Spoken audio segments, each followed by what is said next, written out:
I'm going to turn it over to Frank Faulkner so he can tell you a little bit about what struck his fancy when he looked at these pieces himself. Frank? Thank you, George. Take it away.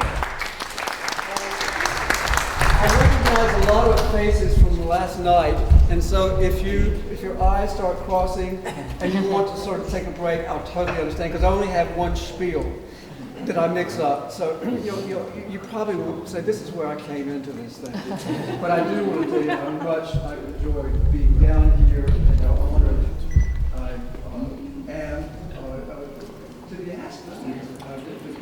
What amazed me so much when I first walked into these spaces was the quality, the level of quality, and how consistent it was. No matter what the actual direction each thing was, I knew that I was looking at the work of very dedicated, very sensitive, very intelligent, serious artists. And it was invigorating for me.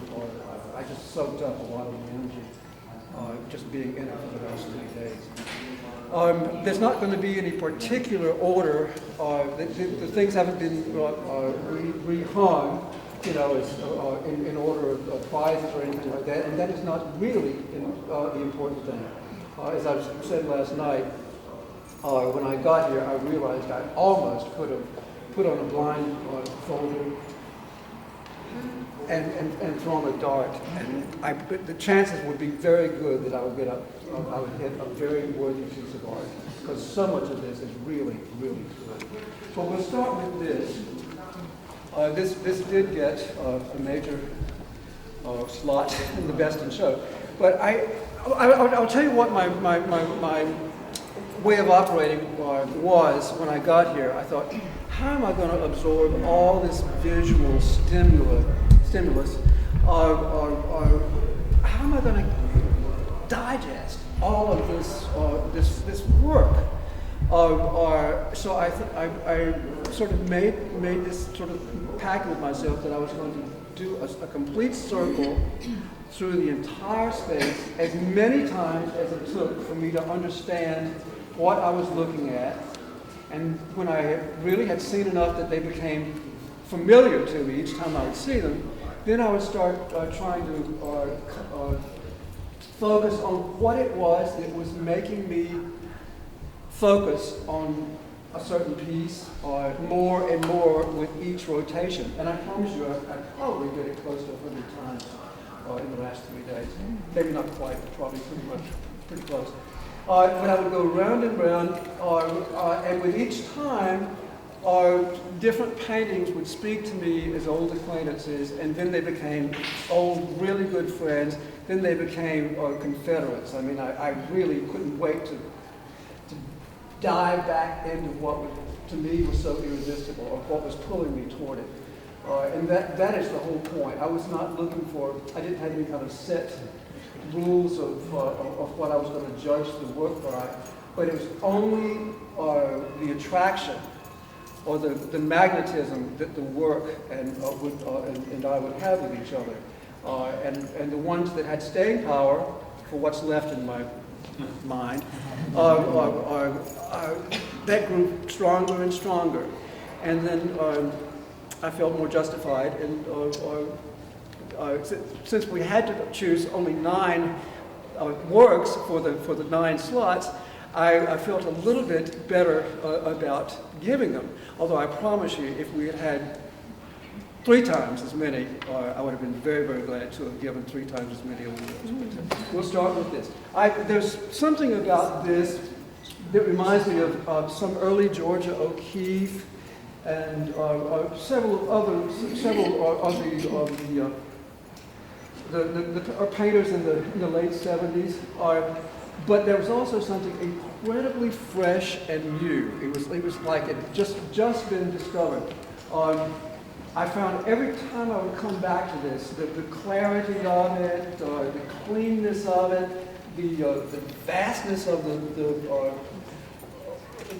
the space in it, more and more and more and more, I smiled when I got to this starting point again, and I just grew to truly, truly love it.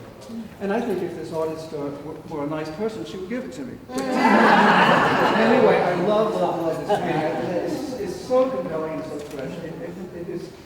It's fresh to me every time I come back to see it. And I'm so glad that this is old surfaces, repainted and sanded and damaged and rebuilt. I love walls and I love palimpsests, which this sort of reminded me of, and it just drew me into it. And oh, that's another thing. The more revolutions I made around the thing, and the more familiar each of these paintings came to me. Toward the end, I actually stopped to read the commentary, which I didn't want to know at first because I didn't want to cloud my thinking. But toward the end, I would start reading the artist statement, and it was particularly fulfilling when I would come across a phrase or a reference that made me know that I was seeing what the artist was trying to explain to me. And I love this painting. Initially, of a lot of Cy Twombly's paintings, and at first I almost dismissed it, even though I thought it was very beautiful. But then I started looking deeper, and I realized that it had much more complex depth than most of the Cy Twomblys I've stood in front of. And the iconography, I hate that art speak, I'm not going to get into that. The imagery began to get more and more interesting, and it drew me more and more into the painting each time I would come to it again. And so there was no question that this would be one of the winners.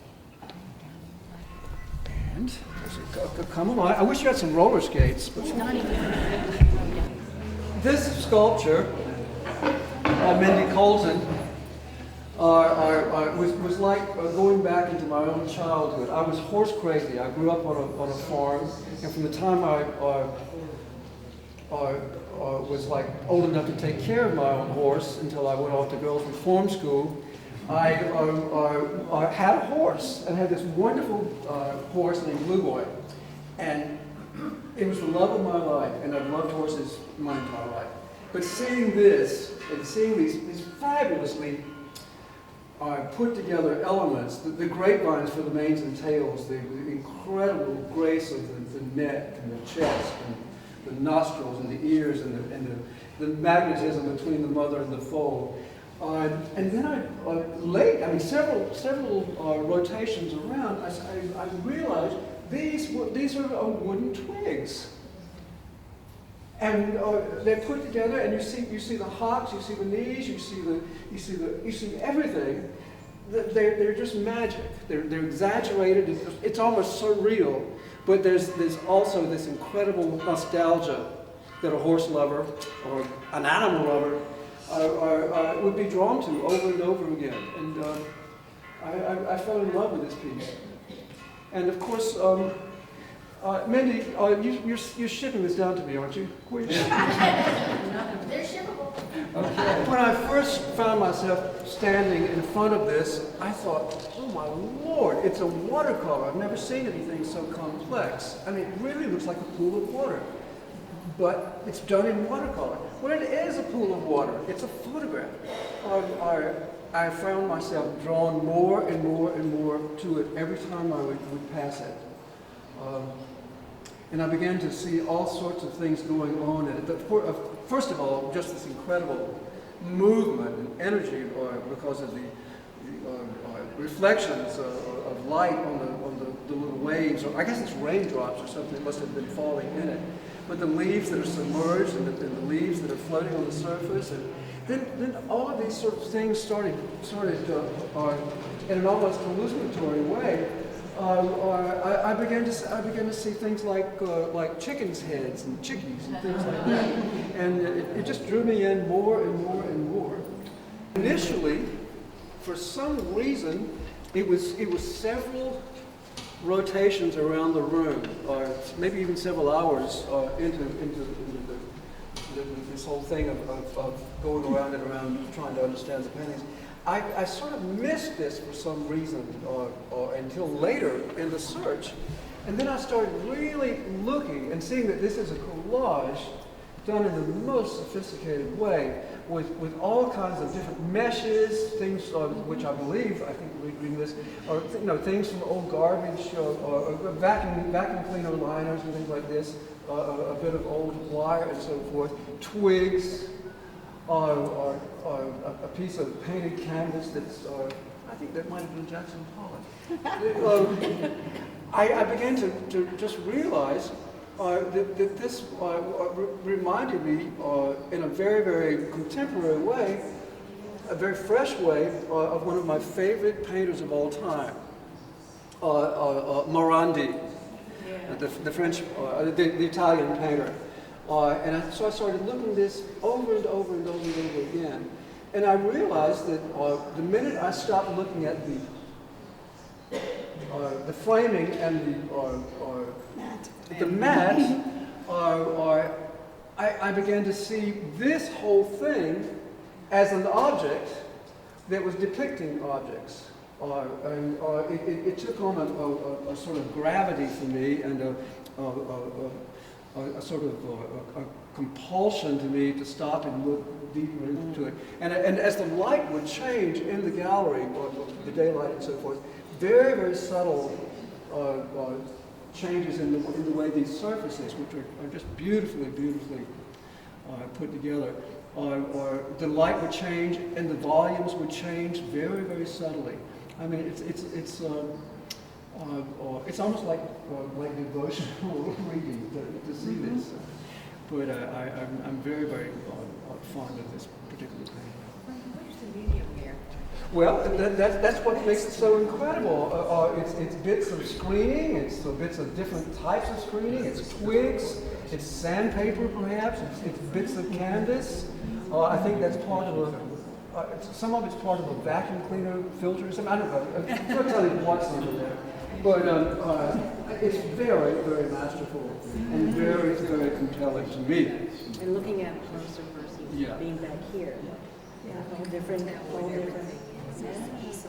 I would sort of wish, if I ever had a chance to talk with the artist, and he probably would not want to hear this, I would be even more captivated by if this were an object that with about that much depth and was not behind glass or with a mat or a frame, so that you saw an object about objects. It was pictorial, but each part of it was an object within an object. Because it looks like you can walk into it. Yeah. It looks very 3D. Perspective is very good. And I think it would be even more so if it were not framed under glass and matted. It should be an object on the wall. Or an object depicting objects. This painting basically drew me to it the very first revolution I made around this gallery. I was taken by the breezy, airy, seemingly totally simple, quick sketch thing.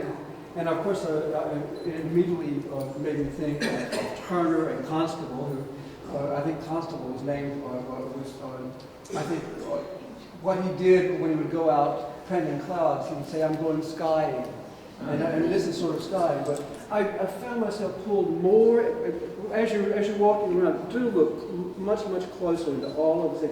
It was just such a tour de force of brush strokes and vision, and it seems totally effortless. But this sort of brilliance comes from true mastery of your medium. It's like a pianist who doesn't have to think about this thing, it just flows. This flows so much. It gives me the same sort of feeling of brilliance that first painting I showed you. They have a lot in common.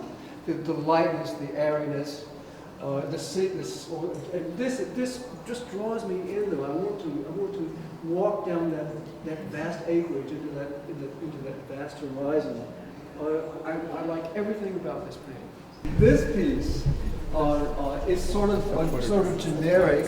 When I first saw it, I thought, well, this looks like a type of, junkyard, nostalgic thing of abandoned pickups, blah, blah, blah, blah, blah. But then I started looking at it, it became so vivid that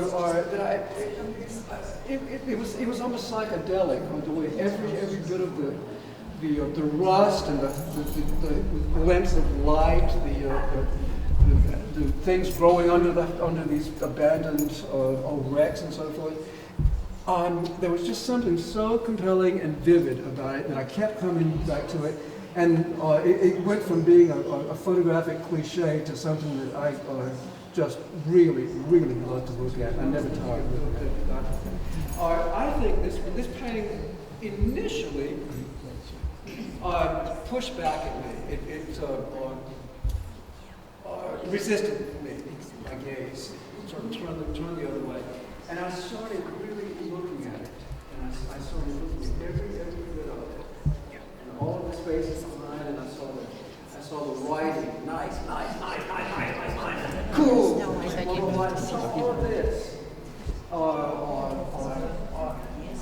And all these little spermatosa, whatever they were, maybe they were tadpoles, I'm not sure. All of these things come in. And then I read her, at the very end, I read her statement. And you should read it. But I realized that this was an extremely personal revelation that the artist was putting right in front of us. Extremely personal and extremely political. It's almost embarrassing for her to have shared this much with me and with you. But you'll have to look at it and you'll have to read it. But this is an extremely personal and compelling and worthwhile work of art. But so many other things are.